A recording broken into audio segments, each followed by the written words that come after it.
तो ये कहानी शुरू होती है एक बेहद ही खून खराबे वाले सीन को दिखाते हुए, जहाँ पर इंसान एक बेहद ही खतरनाक दिखने वाले डीमन क्रिएचर से कभी खत्म ना होने वाली लड़ाई लड़ रहे होते हैं। और जब सुबह की पहली धूप धरती को छूती है तब तक इंसान हार चुके होते हैं और जो थोड़े लोग बहुत जिंदा बचे थे उन्हें वो डीमन बेरहमी से मार डालते हैं। आखिर इंसान के मारे जाने से ठीक 2 सेकंड पहले एक मिस्टीरियस वॉरियर वहाँ पर आता है और ये वॉरियर बाकी सबसे बिल्कुल अलग था। उसके शरीर पर कोई कवच नहीं था, फिर भी वो गजब की लड़ाई लड़ रहा था। उसके हाथ में एक ऐसी तलवार है जो बाकी सभी से कहीं ज्यादा फास्ट है। वहीं पर एक घायल सैनिक उसे अपनी जान बचाने के लिए थैंक्स करता है, लेकिन वो वॉरियर उसकी ओर इसीलिए बढ़ा था ताकि उसके पास मौजूद सोने के कुछ गहने को चुरा सके। सैनिक के सामान में से एक चांदी का अजीब सा टुकड़ा मिलता है जो सिक्के के आकार का था और जिसपे कुछ एंशिएंट स्क्रिप्चर लिखे हुए थे। वो सैनिक उससे गिड़गिड़ा कर कहता है कि वो इस टुकड़े को ऊपरी इलाके तक पहुंचा दे, लेकिन वो वॉरियर उसकी बात को अनसुनी कर देता है और वो सभी सैनिकों को लूटने के बाद वो अपने घोड़े पर सवार होकर कई दिनों दूर बसे एक शहर की ओर निकल पड़ता है। शहर पहुंचते ही वो एक शेल्टर में जाता है जहां पर वो अपनी प्यास बुझा सके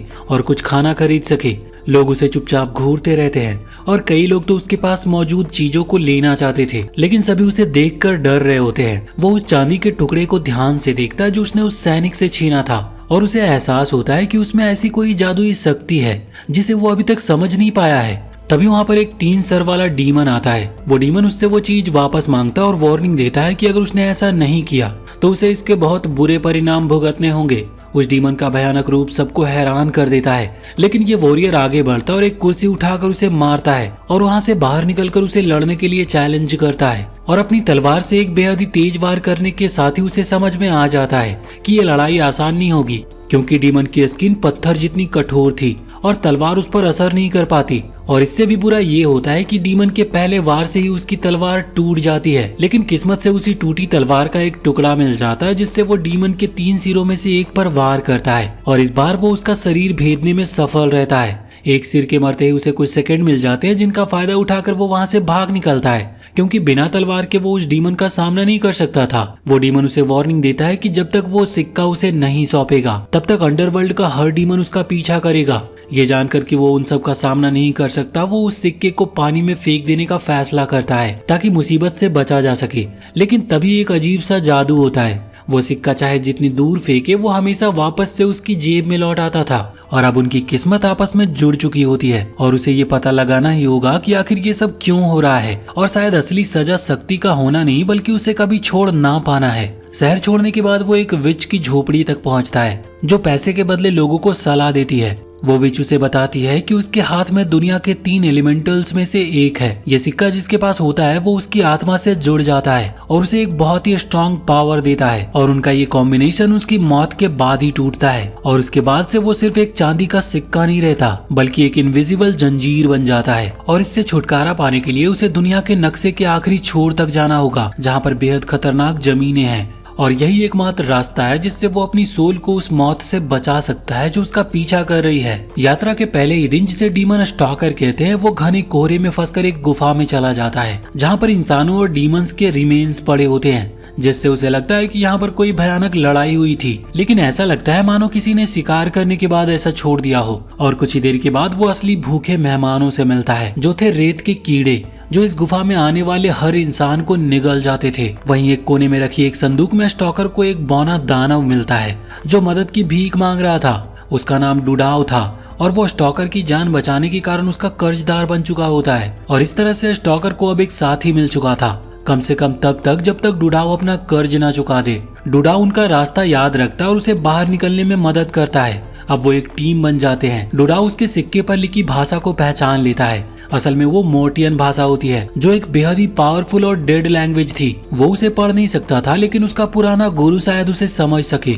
उसी पल उन्हें घोड़े की आवाज सुनाई देती है और डीमन का एक टीम उनके सामने आ जाता है। वो उस सिक्के की मौजूदगी को महसूस कर सकते थे और उसी के लिए वो वहां पर आए थे। और यहाँ पर एक बिना अच्छी तलवार के और उनसे संख्या में कम होने के कारण स्टॉकर वहां से भागने का फैसला करता है, ये सोचकर कि शायद वो उन्हें एक एक करके हरा सके। वहीं पर डुडाव एक पुराने सोल को बुलाकर डीमन का ध्यान भटकाने की कोशिश करता है, लेकिन उनका प्लान उल्टा पड़ जाता है और वही सोल्स डीमन को सीधे उनकी ओर ले आती है। उनके लीडर का नाम जोटैक होता है, जो कभी स्टॉकर का पुराना कमांडर हुआ करता था, लेकिन अब वो दोनों दुश्मन बन चुके होते हैं। ये सब तब तय हुआ था जब वो एक साथ लड़ा करते थे और जोटैक एक श्राप का शिकार हो गया था।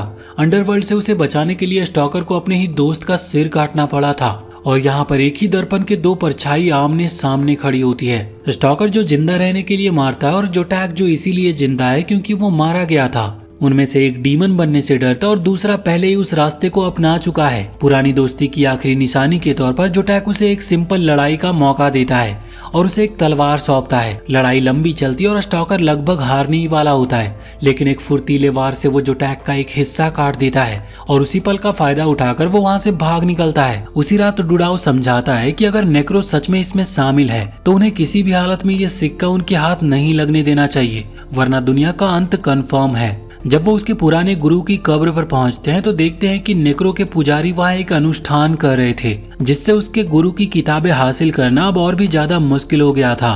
पुजारी लाशों को सैनिकों में बदल रहा होता है और उनकी इन प्रोसेस को एक लड़की चुपचाप देख रही होती है, जो स्टॉकर को चौंका देती है। उसका नाम वेन होता है। डुडाओ के साथ मिलकर वो गुरु की कब्र में चुपके से घुसती है ताकि किताबें हासिल की जा सके और कुछ ही सेकंड में स्टॉकर को अब एक और साथी मिल चुका था, जो आगे चलकर काम आएगी या शायद नहीं भी। डुडाओ के गुरु की कब्र में उन्हें कई सारी किताबें मिलती है, जिसमें सही किताब ढूंढने में समय लगने वाला था। इसी बीच स्टॉकर पहरेदारों को उलझाए रखने के लिए उनसे लड़ता रहता है, लेकिन वो उनके सामने ज्यादा देर तक टिकने वाला नहीं था। वो पहले ही काफी घायल हो चुका था और उन्हें जल्द से जल्द वहाँ से निकलना था और आखिरकार उसकी टीम सही किताबों के साथ वहाँ से निकलने में सफल रहती है। अब डुडाओ को उस किताब को पढ़ना था ताकि वो सिक्के को पढ़ सके और उसका असली मकसद जान सके।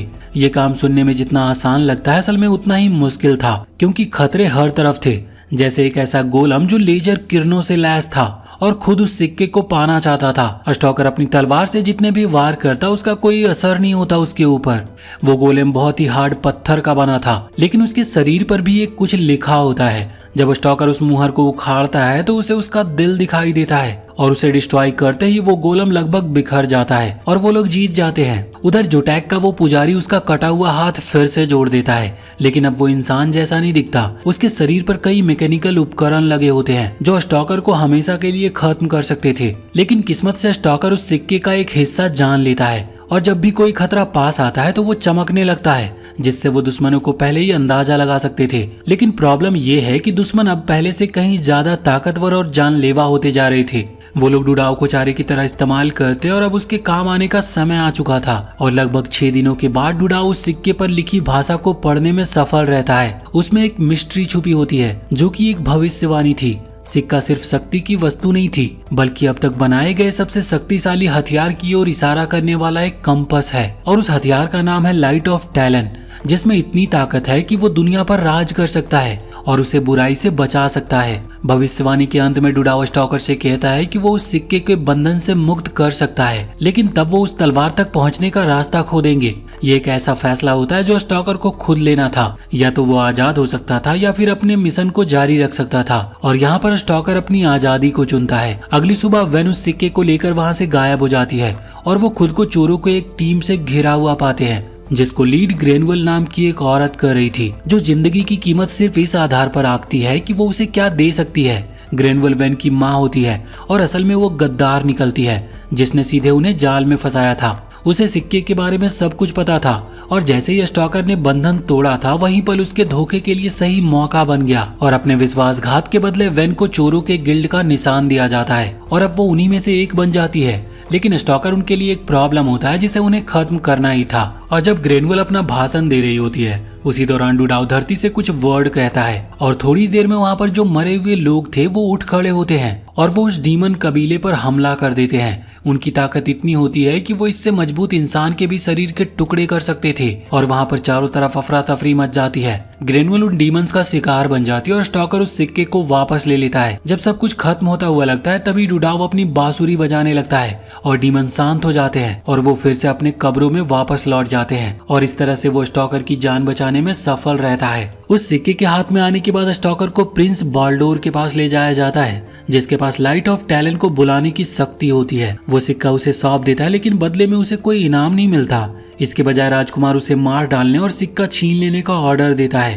लेकिन तभी वहाँ पर कुछ डीमन आ जाते हैं और वहाँ पर एक बार फिर से इंसानों और डीमंस के बीच में युद्ध शुरू हो जाता है। जोटैक यहाँ पर दूसरी बार फिर से वापस आता है, लेकिन इस बार उसके पास अंडरवर्ल्ड की पावर होती है। वो अपने कर्स हाथ से स्टॉकर को घायल कर देता है और वो उसे मारने ही वाला होता है कि वेन बीच में आकर उसकी जान बचा लेती है, जिससे स्टॉकर को अपनी तलवार उठाने का मौका मिल जाता है। लेकिन वहीं जोटैक अब उन दोनों से कहीं ज्यादा ताकतवर होता है और एक ही बार में वो स्टॉकर को वहीं पर मार देता है और स्टॉकर वहीं पर गिर पड़ता है और वो बाल्डोर से वो सिक्का छीनकर जोटैक उसे भी मार डालता है और वो सिक्के को लेकर नेक्रो तक पहुंचाने के लिए अंडरवर्ल्ड की ओर चला जाता है। वहीं जंगल में वो क्रिएचर स्टॉकर का शरीर को पाते हैं और उसे अपने ठिकाने के भीतर ले जाते हैं, जहां पर उनकी जादुई शक्ति सबसे ज्यादा होती है और वहां पर वो नेचर की पावर से उसका दिल ठीक कर देते और उसे फिर से जिंदा कर देते हैं ताकि वो अपना अधूरा काम पूरा कर सके। इधर डुडाव और वेन को डीमन के लीडर नेक्रो के सामने लाया जाता है। नेक्रो मानता है कि वेन एक इम्पोर्टेंट साथी बन सकती है, इसीलिए वो भी उसे एक ऑफर देता है कि वो भी जोटैक की तरह उसकी सेना में शामिल हो जाए।